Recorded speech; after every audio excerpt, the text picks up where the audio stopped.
आणि बाल गोपाळ सगळे उपस्थित आहे, यांना माझा नमस्कार। सर्वप्रथम मी माझा अनुभव सांगते या मार्गावर येण्याचा।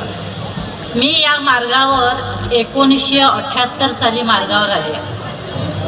मार्गावर येण्याचं कारण म्हणजे काहीच नव्हतं, होता त्रास पण लपवून नेला, बाबाला काही सांगितलं नाही आणि मार्गावर असंच म्हणून आलो होतं। त्याच्यामुळे काय झालं की 8 वर्षातच माझ्या घरचे साहेब गेले, कारण आपला शब्द सोडवला नाही आणि आपण बोललो, सांगितलंच नाही काही।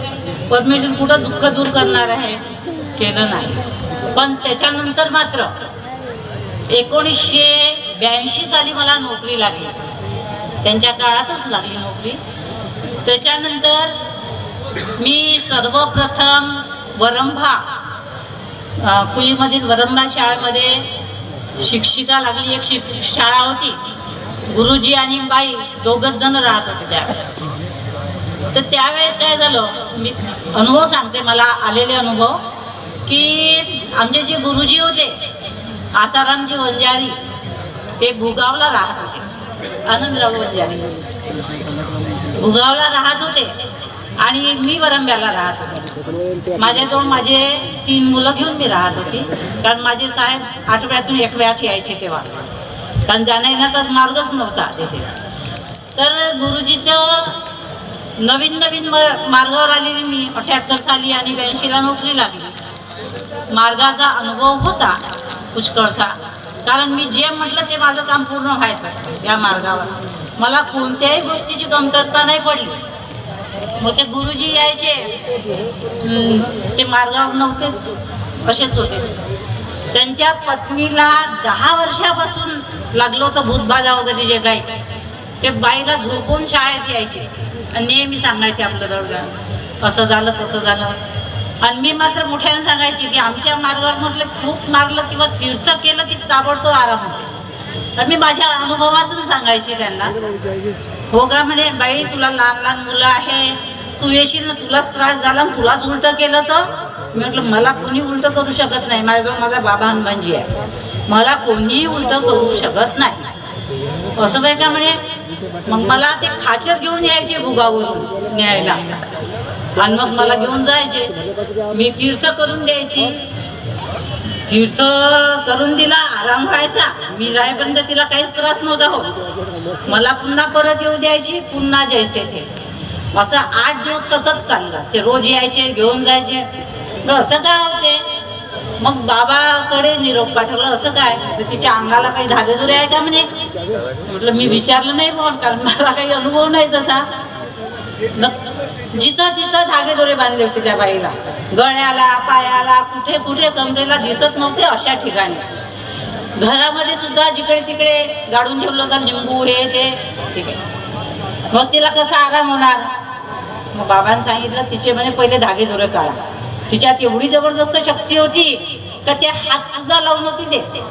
6 लोक तिच्या अंगावर बसले आणि जिकडून तिकडून धागेदोरे सोडले, अगरबत्ती लावून। इतकं म्हणजे भयंकर भूत होतं तिच्या अंगामध्ये, पण मला काही भीती वाटली नाही त्याची। जेव्हा तिचे सगळे धागेदारे तोडले आणि तिला बाबाकडे नेलं, मग आम्ही तिला खाचरा बसून ती 3 वेळा उभीच होय। मी पुन्हा येईन म्हणजे 6 महिन्यानं, म्हटलं तू काय ते पहिले बाबाकडे चल।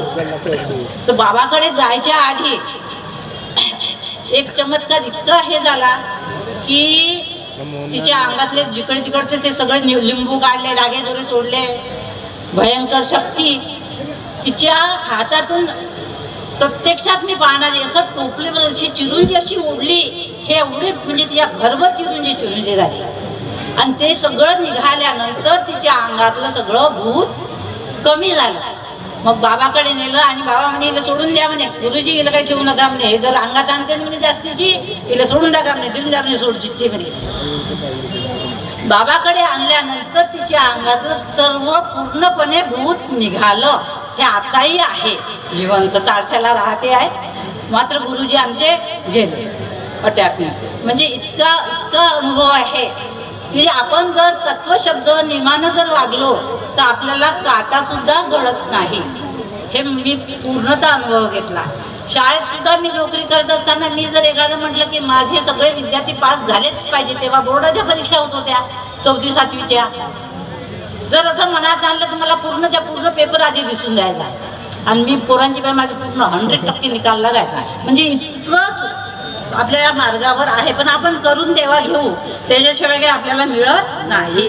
म्हणून माझ्या सर्वांना सांगतो की आपणही सर्वांनी तत्वशब्द नियमाने वागा आणि खरं बोला, खोटं सांगू नका, तर आपल्याला यश मिळाल्याशिवाय राहणार नाही.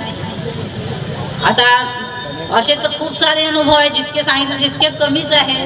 मी इतकं बोलू, माझ्या हाताने काही बोलण्यात चूक झाली असेल तर माफ करा आणि 2 शब्द बोलण्याची संधी दिली. मी पहिल्यांदाच बोलत आहे, त्याच्यामुळे मी चूक झाली सर मला माफ करा.